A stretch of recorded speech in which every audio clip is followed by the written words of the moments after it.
पिछले वीडियो में हमने प्रथम आंग्ल मराठा युद्ध की बात की थी, जो 1782 ईस्वी में सालवाई की संधि के द्वारा समाप्त हुआ।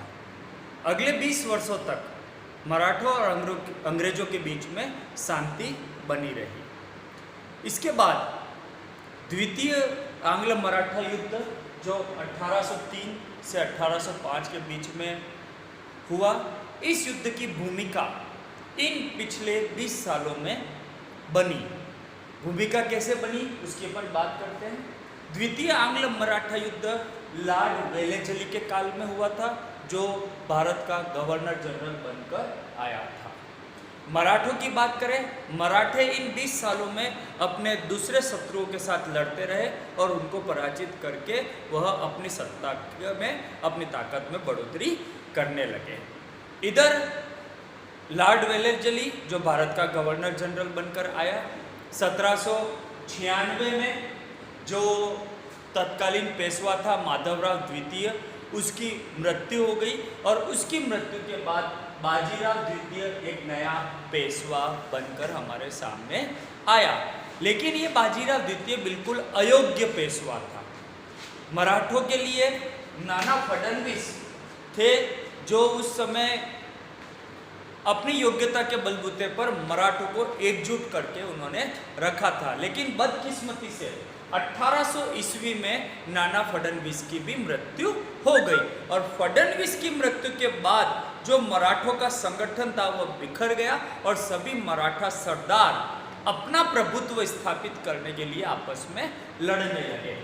बाजीराव द्वितीय जो नया पेशवा बना वो बिल्कुल अयोग्य पेशवा था, इसलिए वो जानता था कि मुझे किसी न किसी मराठा शासक सरदार का सहयोग मिलना जरूरी है। उसके सामने दो ऑप्शन थे, एक सिंधिया और दूसरा होलकर। या तो वो सिंधिया का सपोर्ट ले या होलकर का, दोनों में से एक का ले सकता था, क्योंकि सिंधिया और होलकर आपस में दुश्मन थे। बाजीराव द्वितीय ने सिंधिया का सपोर्ट लिया और ये दोनों मिलकर एक गुट बन गए और होलकर जो था वह अलग रह गया। अब चूंकि सिंधिया और होलकर के बीच में दुश्मनी थी, इसलिए 1802 ईस्वी में सिंधिया ने होलकर के खिलाफ लड़ाई कर दी। बाजीराव द्वितीय जो सिंधिया का संरक्षण में था, उसने सिंधिया की सहायता के लिए क्या किया कि पूना में जो होलकर का भाई था बिट्ठू जी, उन बिट्ठू जी की हत्या कर दी। अपने भाई की हत्या का बदला लेने के लिए होलकर पूना की ओर बढ़ा और पूना पर हमला करके उसने पूना पर अधिकार कर लिया और राघोबा के दत्तक पुत्र अमृतराव के बेटे विनायक राव को उसने नया पेशवा बना दिया। यानी बाजीराव द्वितीय को अपना पद छोड़कर अपनी जान बचाने के लिए भागना पड़ा और बाजीराव द्वितीय जो है सीधा भागकर कहाँ चला गया, अंग्रेजों की शरण में, लॉर्ड वेलेस्ली के पास। और लॉर्ड वेलेस्ली जो भारत का गवर्नर जनरल बनकर आया, उसको तो वैसे ही अवसर मिल गया, वो मौके की तलाश में था।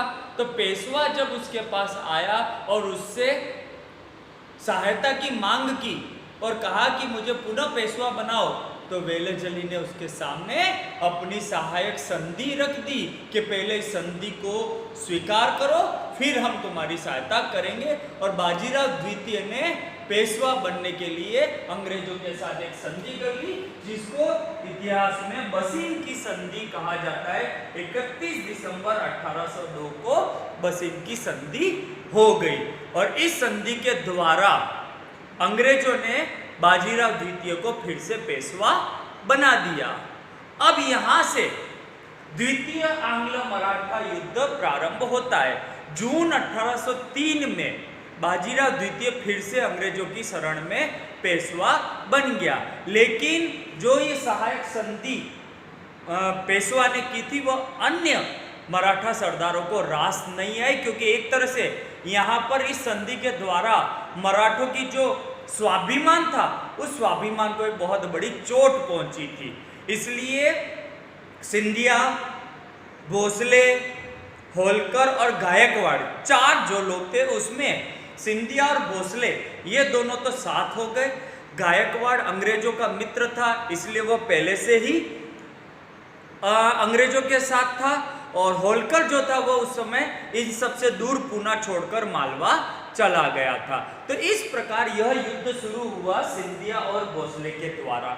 इधर लॉर्ड वेलेजली ने 7 अगस्त 1803 को मराठों के खिलाफ युद्ध की घोषणा कर दी और जो तत्कालीन गवर्नर जनरल लॉर्ड वेलेजली था उसने अपने भाई आर्थर वेलेजली और जनरल लेक के नेतृत्व में सेना रवाना कर दी।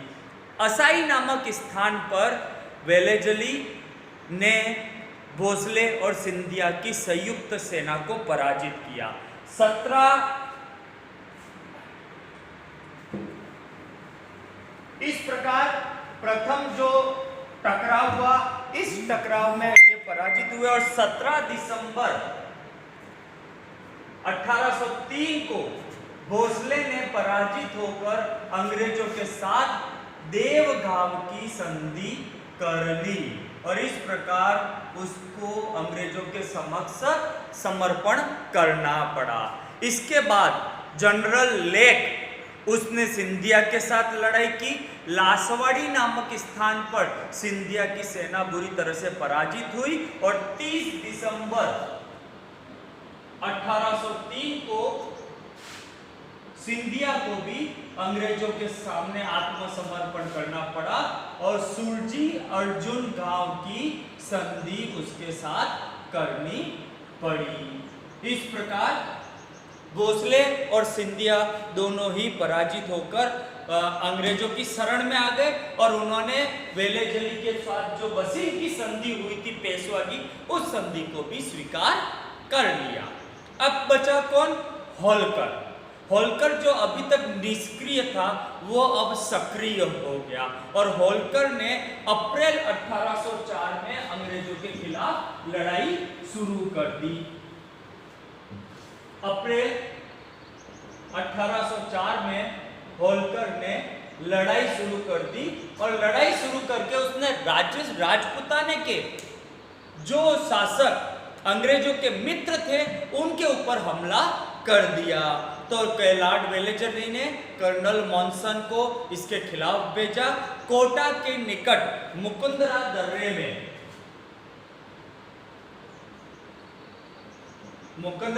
में होलकर ने मॉनसन को बुरी तरह से पराजित किया।